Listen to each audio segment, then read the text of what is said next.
Em nome do Pai que me criou, em nome do Filho que me resgatou, em nome do Espírito Santo que me santificou, divina vontade reina na minha vontade. Vinde, Espírito Santo, vinde por meio da poderosa intercessão do Imaculado Coração de Maria, vossa amadíssima esposa. Ó minha mãe, eu te amo e tu me amas, dá-me um gole da vontade divina, minha alma. Me aceita, mãe, para que todas as minhas ações sejam feitas diante de vossos olhos maternais. Livro do Céu, capítulo 3, trecho 51. 14 de março de 1900. Modo para atrair as almas ao catolicismo. Havendo-me dado, confessor, a obediência de pedir ao Senhor que me manifestasse o modo como fazer para atrair as almas ao catolicismo e para tirar tanta incredulidade, eu sei, pediu vários dias, e o Senhor não se dignava pronunciar-se sobre este ponto. Finalmente, esta manhã me encontrei fora de mim mesma, transportada dentro de um jardim que me parecia ser o jardim da igreja, e ali estavam muitos sacerdotes e outras dignidades que discutiam sobre este tema. E enquanto discutiam, saía um cão de desmesurado tamanho e força. E a maioria dessas pessoas ficavam tão assustadas e debilitadas que chegava a fazer-se morder por aquela besta. E depois retiravam-se como covardes da empresa. Aquele cão enfurecido não tinha força para morder. Aqueles que tinham como centro Jesus no próprio coração, que portanto vinha a formar o centro de todas as suas ações, pensamentos e desejos. Assim, Jesus formava o selo dessas pessoas e aquela besta ficava tão fraca que não tinha força nem sequer de respirar. Agora, enquanto discutiam, eu ouvia Jesus que desde detrás de minhas costas dizia: todas as demais sociedades conhecem quem pertence a seu partido. Só a minha igreja não conhece quem são seus filhos. O primeiro passo é conhecer quem são aqueles que lhe pertencem. E estes podeis conhecê-los, estabelecendo um dia uma reunião na qual convidareis aqueles que são católicos a irem ao lugar destinados para tal reunião, e aí com a ajuda dos católicos leigos estabelecer o que convém fazer. O segundo passo é obrigar a confissão aqueles católicos que intervêm nisto, pois esta é a coisa principal que renova o homem e forma os verdadeiros católicos, e isto não só aqueles que se encontram presentes, mas obrigar aqueles que são patrões a obrigar os seus súditos à confissão. E se não conseguem pelas boas, mesmo despedindo-os do seu serviço. Quando cada sacerdote tiver formado o corpo de seus católicos, então poderão encaminhar-se a outros passos superiores, porque reconhecer a oportunidade do tempo, como entrar nos partidos e a prudência expor-se. É como a poda as árvores que faz produzir frutos, grandes e maduros, mas se a árvore não é podada, produz sim um belo conjunto de folhagem e de flores, mas apenas cai uma geada, sopra um vento, não tendo a árvore humor suficiente e força para sustentar tantas flores para trocá-las em frutos. As flores caem e a árvore fica nua. Assim acontece nas coisas da religião. Primeiro devem formar um conveniente corpo de católicos para poder fazer frente aos seus partidos e depois podem chegar a introduzir-se nos outros partidos para formar um só.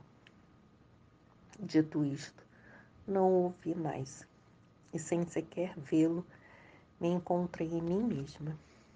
Quem pode dizer minha pena por não ter visto o bendito Jesus durante todo o dia e as lágrimas que tive de derramar?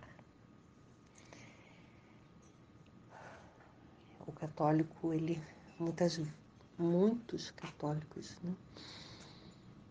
Até a Gisele, na sua partilha, ela colocou, né, os católicos de IBGE apenas se dizem católicos, mas não praticam a sua fé, não valorizam os sacramentos, né? Não buscam ter conhecimento, intimidade, estudo, né? Estudar e buscar a sua formação, né? A palavra de Deus, ela é tão rica, né? Tão cheia de vida, porque é o verbo que ali está, né? Na palavra de Deus é o verbo, e aquelas palavras, né, escritas ali há 2000 anos, ela é tão atual. Ela não perdeu a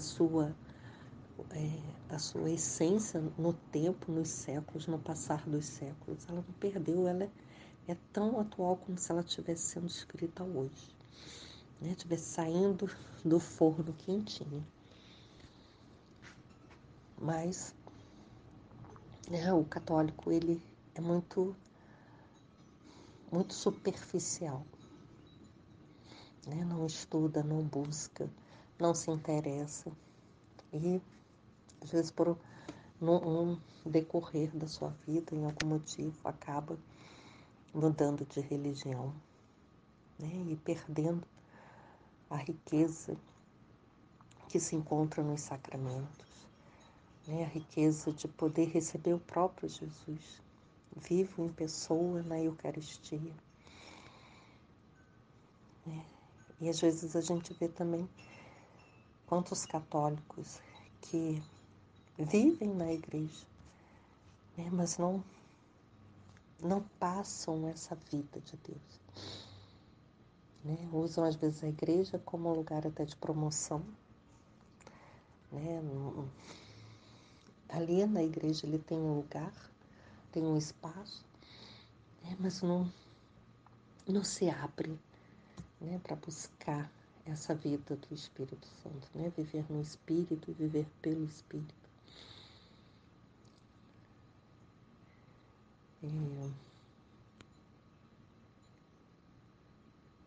A nossa igreja, ela é tão bonita, né? Ela é muito linda e toda a negação, né, que às vezes até o próprio católico tem, né? Ele acredita, mas até certo ponto, né? Ele defende, mas até certo ponto. Quando entra, né, na questão do aborto, que eu defendo porque nessa situação é assim, mas ele está tão preso ao humano, né? Ele não expandiu a sua mente, a sua consciência, né, para compreender a dimensão da vida e coloca Deus como, né, não o seu lugar do trono, não como Senhor, né, mas como, às vezes, até um adorno, né, uma posição no IBGE, né, mas não luta pelas verdades, né, do próprio Deus da igreja, na Igreja Católica, né, que é a favor da vida, que é a favor da vida, né, na concepção ou no final dela. As questões hoje tão latentes, né, sobre ideologia, sobre drogas, e fica apenas no seu entendimento humano, né, mas não entra na profundidade da mística, né, não entra na mística, no olhar de Deus. Né, o abandonar o olhar humano, talvez não o abandonar, né, não seria isso, mas deixar o seu olhar humano ser transformado, né? Abandonar não, mas o seu olhar humano ser transformado pelo olhar divino. Quando nós ouvimos testemunhos impactantes, né, de pessoas que viviam, né, a sua vida humana assim no extremo, né, quando essas pessoas, algumas que nem eram católicas ou, né, nasceram num berço católico, mas não seguiu. Outras que participavam, mas passaram por um momento de uma dor tão profunda, né, de um sofrimento que veio tão intenso, tão forte, e conseguiu fazer daquela morte, daquela dor, né, a sua ressurreição, trabalhar o perdão, né, viver o Evangelho na sua essência, né, ao pé da letra. E, né, muitos ouvem e até falam, né, isso não é para mim, né, isso não me pertence. Eu não tenho isso, mas é porque humanamente nós não temos mesmo, né? Amar e perdoar é divino, ele não é humano. Então, para uma alma viver essa experiência dessa essência do amor e do perdão, né? Porque ambos eu vejo que andam de mãos dadas, né? Porque o amar é o exercício do perdoar, né? Do olhar além das limitações do outro, né? Isso é divino, só um coração que se deixa ser conduzido por Deus, né? É capaz de fazer essa experiência mística, enquanto tantos até condenam, né? Mas como você pode perdoar, né? Quantos católicos se dividissem, né? Fizesse aquelas brincadeiras que às vezes tem na televisão, lança uma pergunta e tem um lado do sim e um lado do não, né? E as pessoas, conforme aquilo que elas acreditam, elas vão, né, para aquele lado do sim ou aquele lado do não. E quantos católicos, né, iriam para o lado do não, né, da negação das verdades, né? Então, como precisamos mesmo de uma formação, mas também de um desejo, né, um desejo pessoal de querer ser formado, de querer ser moldado, de querer conhecer, de querer se aprofundar, né? Às vezes na igreja, né, na hora dos avisos, aí o padre lá fala, vamos ter um curso disso, um curso daquilo, a gente vai estudar tal coisa. E as pessoas não procuram, né? Aí depois mudam de igreja e falam, mas agora eu encontrei Jesus. Mas ela mesma não ia procurar, ela não se interessava, né? E como nós precisamos, né? É sempre a começar, né? Cada dia é um novo dia. É começar cada dia, né, aberto ao Espírito Santo para sermos moldados, né? Para conhecermos a palavra dele. Hoje nós estamos aqui estudando o livro do céu, meditando essas verdades tão lindas, né? Tão, tão que abrem, né, assim, a nossa compreensão, o nosso entendimento, né? Vai alargando o nosso horizonte, né? E que sejamos sempre fiéis, né?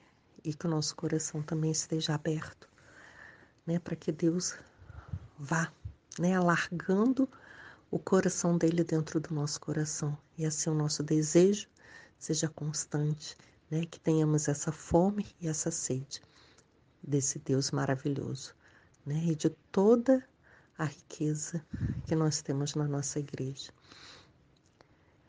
E, né, e pensar também que a igreja, ao nascer em Pentecostes, né, e Nossa Senhora foi formando os apóstolos, né? Que bonito. É uma grande graça que a gente não rejeita e nem podemos rejeitar. É a participação de Nossa Senhora ali na formação. Ela, mãe, né? Formando aqueles apóstolos, e ela continua hoje, né? Como nós rezamos. Dai-me um gole da divina vontade à minha alma, para que todas as minhas ações sejam feitas diante de vossos olhos maternais. E sempre com Nossa Senhora, né, que nos conduz, que nos leva a viver, né, essa vida com seu Filho, Jesus, de mãos dadas. Amém. Fiat, eu não sou nada, Deus é tudo. Pai, eu te amo. Em nome do Pai, do Filho e do Espírito Santo. Amém.